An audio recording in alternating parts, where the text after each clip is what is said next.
ہم جب ضرورت پڑتی ہے تو گالی دیتے ہیں، جب ضرورت پڑتی ہے تو پھر ویزے کے لیے بھاگ دوڑ شروع کر دیتے ہیں۔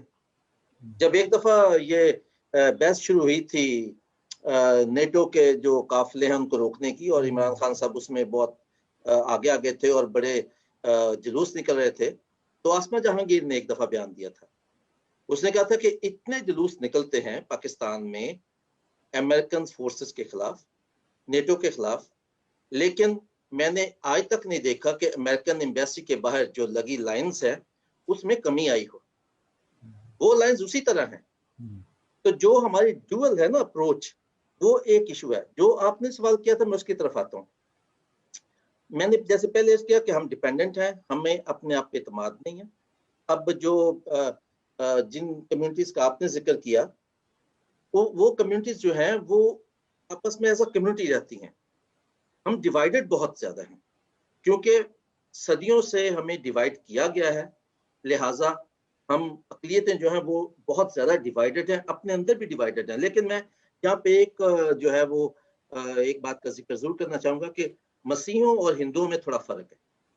ہم پروگرام کر رہے ہیں تقریباً 1 سال سے، آپ نے وہ جب ہمارے ہندو دوست آتے ہیں تو ان کی بھی جو اپروچ ہے وہ سنی دیکھی ہوگی، ہمارے جو باقی مسیحی دوست آتے ہیں ان کی بھی اپروچ آپ نے دیکھی ہوگی، اور میں پچھلے 3 سال سے مختلف جو فورمز ہیں ان پہ جو کانفرنسز ہو رہی ہیں، جو ڈیبیٹس ہو رہی ہیں، وہ بھی سنتا ہوں۔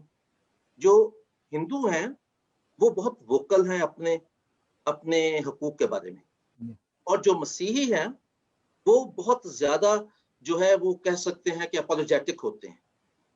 ہم چیز کو وہ مخلوف کر کے کوشش کرتے ہیں پیش کرنے کی، کیونکہ قائد اعظم نے یہ کہا تھا لہٰذا ہمیں حقوق ملنے چاہیے، کیونکہ ہم نے پاکستان بنانے میں حصہ لیا ہمیں یہ حقوق ملنے چاہیے، کیونکہ قائد اعظم کی 11 اگست کی تقریر ہے تو وہ ہمارا جو کیس ہے ہم اس پہ بناتے ہیں، ہم جو ریاست کے شہری ہونے کے حوالے سے اپنا کیس ہے وہ تیار نہیں کرتے۔ تو میرا خیال ہے کہ یہ جو ہے نا ہماری جو ڈپینڈنسی ہے اور آئسولیشن اپروچ ہے وہ شاید ایک اس میں وجہ ہو سکتی ہے۔ بالکل ٹھیک۔ پی ٹی جیکر صاحب، یہ کل بھی میں ایک میٹنگ میں تھا، ایک جماعت کا میں حصہ ہوں، اس میں میٹنگ ہو رہی تھی، تو ابھی چونکہ جیسے ایڈورڈز کالج والا فیصلہ آ گیا، پاکستانی مسیحی جو ہیں وہ رنجیدہ بھی تھے، نیچرلی وہ چاہتے تھے، یہ ایک مثال ہے، لیکن بعد میں جب ریئیکشن کی باری آئی، جب پوچھا گیا دوستوں سے کہ اب بتائیں اب کرنا کیا ہے، تو بہت سے لوگوں کو سمجھ نہیں تھی آ رہی کہ وہ مفاہمت کریں یا مزاحمت کریں۔ تو جیسے آفتاب مغل صاحب نے کہا کہ وہ ڈیسائیڈ ہی نہیں کر پا رہے، ہم وہ معذرت خواہانہ سا رویہ، ڈرے چہرے، اور حالانکہ اب ہماری لوگ کہتے ہیں نا کہ پورے پاکستان کی جو 70% آبادی ہے وہ اب 30 سے کم ہے، تو اس پہ تو مسیحی بھی شامل ہیں، اور بہت سے مسیحی نوجوان لڑکے لڑکیاں اس وقت بڑے ایکٹیو ہیں، سارا دن فیس بک پہ، ٹویٹر پہ، انسٹاگرام، ان پہ اویلیبل ہوتے ہیں، اور اپنا اچھا والا ریئیکشن بھی دیتے ہیں، دل کی بات بھی کرتے ہیں کہ کوئی بھی مسئلہ ہو۔ ابھی جیسے جنت مرزا والا ایک کیس ہوا تھا، تو انہوں نے اتنا مجبور کیا کہ جنت مرزا کو معافی مانگنی پڑی۔ تو اب یہ دونوں جو جنریشنز ہیں وہ کیسے، ایک معذرت خواہانہ والی ہے، تو اس میں اور آپ نہیں شامل لیکن ایک مفاہمت والی نسل ہے، ایک مزاحمت والی نسل ہے، تو اب اس بیلنس کو کیسے صحیح کریں، کیسے کریں سر، فرمائیے، کیونکہ بڑے عجیب سے ہم کشمکش میں پھنسے ہیں۔ میرا خیال ہے کہ گفتگو اب جو ہے وہ وے فارورڈز کی طرف جا رہی ہے، لیکن اس سے بیشتر اگر آپ مجھے اجازت دیں تو 2-3 سبجیکٹو باتیں وہ آپ ہی کی گفتگو اور اس سے پہلے آفتاب مغل صاحب اور ڈومنک مغل صاحب کی گفتگو سے بات نکل کے آتی ہے۔ اگر ہم ایران کی بات کریں، آپ نے کی تھی دراصل، تو وہاں کی پارلیمنٹ میں جو ریپرزنٹیشن پائی جاتی ہے وہ اس کا کیوں وہ اختلافی نوٹ جو ہے وہ کبھی سنیں گے نہیں، کیونکہ وہ خاموشی کا ایک کلچر ہے، اینڈ وہ ایران جو ہے اس اعتبار سے کسی بھی جمہوری نظام کے لیے کوئی مثال بنتا نہیں ہے۔ پاکستان بھی آپ کہہ سکتے ہیں کہ ایک ابھی یہ فنکشنل ڈیموکریسی سے سیمی فنکشنل کی طرف آ گیا، یعنی اس سے تھوڑا نیچے آ گیا، آزادیوں کی کیفیت، حقوق کا حال جو ہے برا ہو گیا اس سے۔ تو اس طرح سے جب ہم دیگر جو مائنورٹی کمیونٹیز ہیں، مثال کے طور پہ میمن آغا خان اور دوسرے، ان کا نمبر اتنا کم ہے کہ ہم اس کے بیہیویئر کو اس کے ساتھ کمپیئر نہیں کر پاتے۔ اور 2 کمیونٹیز کا نام آفتاب صاحب نے لیا اور آپ نے بھی اس طرح سے ظاہر کیا ہے کہ نہ صرف کمیونٹیز کے اعتبار سے بلکہ عمر کے حصے کے اعتبار سے اور میلان کے اعتبار سے بھی فرق پایا جاتا ہے۔ اس اعتبار سے کسی ایک کمیونٹی کو ایک کیٹیگری میں نہیں رکھا جا سکتا. یہاں پر میں آپ سے یہ بھی اگر ذکر کر دوں کہ ہائیڈلبرگ یونیورسٹی کا ایک ساؤتھ ایشیا ڈپارٹمنٹ ہے, اس نے پاکستان کے اوپر ایک ریسرچ وغیرہ کر کے ایک کمپینڈیم, آکسفورڈ یونیورسٹی پریس کا دی پاکستان دی آلٹرنیٹیو امیجننگز کے نام سے یہ کتاب چھاپی ہے, اور اس میں جو اس زاویے سے کہ پاکستان کیا کوئی نیشن سٹیٹ ہو سکتا ہے, اس طرح سے اس کا جائزہ لیا ہے. اس میں کیونکہ میرا آرٹیکل شامل تھا آن مائنورٹیز, میں نے اس پہ جو مضمون لکھا ہے اس کا عنوان ہے religious minorities the heart of alternative narrative, کہ جس الٹرنیٹیو نیریٹو کو بھی بنائیں گے اس میں جو ہے مائنورٹیز کو اس طرح سے کرنا پڑے. وہ اس میں نے جو اپروچ لی ہے وہ یہ ہے کہ ہم یہ اسٹڈی کریں کہ مختلف رجحانات سیاسی وہ کیسے رہے ہیں مائنورٹیز میں اور وہ کس طرح سے. تو آپ دیکھتے ہیں کہ اس میں قدامت پسندانہ, ترقی پسندانہ, ماڈریٹ, نیشنلسٹ, سینٹرسٹ, یہ سارے رجحانات مائنورٹیز میں بھی رہے, سب رہے ہیں. اور آپ دیکھیں گے کہ خاص طور پر مسیحی اور ہندو کمیونٹی بھی, کیونکہ لارجر مائنورٹیز ہیں, تو یہ ہر کسی جماعت میں گھسے ہوتے ہیں, انجمن فلاح انسانیت میں بھی گھسے ہوتے ہیں, حالانکہ آپ کو پتہ ہے کہ وہ کون سی ہے, اور ٹی ایل پی میں بھی کئی ممبر آپ کو نظر آ جائیں گے. تو یہ ایک تو یہ ہے معاملہ. دوسرا یہ کہ شناخت سے جڑی ہوئی بات جو آگے لے کے چلنی تھی ہمیں, وہ یہ تھی کہ خاص طور پر قانون وہ بیکورڈنیس کو علیحدہ سے ٹریٹ کرتا ہے, دنیا بھر میں کرتا ہے, اور دنیا بھر کی پالیٹکس میں جو اکنامک سوشل بیکورڈنیس ہے, پولیٹیکل مارجنلائزیشن ہے, اس کو ایک دھیان دیا جاتا ہے. بلکہ اگر آپ سچ پوچھیں تو میں یہ سمجھتا ہوں کہ پاکستان کا آئیڈیا جو 14 نکات تھے وہ دراصل اس مارجنلائزیشن کو ایڈریس کرنے کا ہی ایجنڈا تھا. وہ ایجنڈا جو ہے وہ کتنا فالو کیا گیا, کتنا نہیں کیا گیا, یہ علیحدہ بات ہے. وہ کتنا وائبل تھا, کتنا نہیں تھا, وہ ایک علیحدہ بات تھا. اور وہ کانگریس کی سوچ کچھ علیحدہ تھی. آپ نے انڈیا کا بھی ذکر کیا, میں سمجھتا ہوں کہ ضرور ہے کہ ہم انڈیا کا جو ماڈل ہے اس کو بھی دیکھیں. تو اس میں پہلے نمبر تو ان کا کانسٹیٹیوشن جو ہے اس نے اس کو ریلیجسلی نیوٹرل کر دیا, کہ قانون جو ہے وہ ریلیجسلی نیوٹرل ہوگا, آئین نیوٹرل ہوگا, ریاست ہوگی. پھر اس کے بعد 1980 تک آتے ہوئے انہوں نے ایک بڑا اچھی ڈیولپمنٹ وہاں پہ سوچی, اور وہ منڈل کمیشن کا قیام تھا. منڈل کمیشن جب آیا مرارجی دیسائی کی حکومت میں, تو انہوں نے یہ کہا کہ ٹھیک ہے کہ یہ ریلیجنز وغیرہ ہوتے ہیں, اور پھر ذات بھی ہے, اور جس کا کہ ذکر ہے امبیڈکر صاحب جو ہے وہ کانسٹیٹیوشن بنا رہے تھے انڈیا کا, انہوں نے شیڈیولڈ کاسٹ کے لیے کچھ پروٹیکشنز بھی رکھ دی. تو انہوں نے کہا کہ دیکھیں بات یہ ہے کہ ریلیجس بنیادوں پہ بھی لوگ ہیں مارجنلائز, تھوڑے زیادہ ہیں, اور کاسٹ کی بنیاد پر بھی ہیں, لیکن یہ مارجنلائزیشن بیانڈ دیٹ ہے. اور اسی وجہ سے منڈل کمیشن نے کوئی 11 انڈیکیٹرز کے ذریعے سے جو ٹرمنالوجی اس میں کرافٹ کی وہ یہ تھی کہ oppressed and backward classes, cost بھی چھوڑ دیا, کلاس پہ آ گئے کہ آپریسڈ اینڈ بیکورڈ کلاسز. اور منڈل کمیشن باوجود اس بات کے کہ اس پر بڑے عرصے تک اس کی سفارشات پہ عمل نہیں ہوا, اس نے یہ بتایا کہ انڈیا کی 50% آبادی ہے جو کہ آپریسڈ اینڈ بیکورڈ کلاسز میں آتی, 50% آبادی. اب دیکھیے کہ پالیسی بنانے کے لیے کتنا آسان کام ہو جاتا ہے, یہ اس کو لوگوں کی انٹیگریشن کے لیے کتنا ضروری زاویہ یہ بن جاتا ہے کہ آپ اس نظر سے دیکھیں کہ مارجنلائزیشن کیسی ہے, یہ ڈویژن کو کیسے کم کر سکتا ہے. یہ علیحدہ بات کہ اس پہ نہیں ہو سکی, اور اپر کاسٹ نے بھی اس پر ریزسٹ کیا. حد یہ کہ 2005 میں سچر کمیشن تک یہ بات آتی, جو جسٹس راجندر سچر جو ہے وہ اس کو اور کنسالیڈیٹ کرتے ہیں, اور وہ پروسیس جو ہے وہ اکاؤنٹیبل ہو جاتا ہے ٹو دا پارلیمنٹ. اب ہمارے ہاں جو یہ جیلانی ججمنٹ آئی ہے 7 سال پہلے, یہ ایک بہت انٹرسٹنگ ایکسپیریمنٹ ہے. اس میں آپ ایکولائزیشن آف رائٹس کر رہے ہیں, اور افرمیٹیو ایکشن اس میں بتایا گیا ہے, جاب کوٹرز کا بتایا گیا ہے,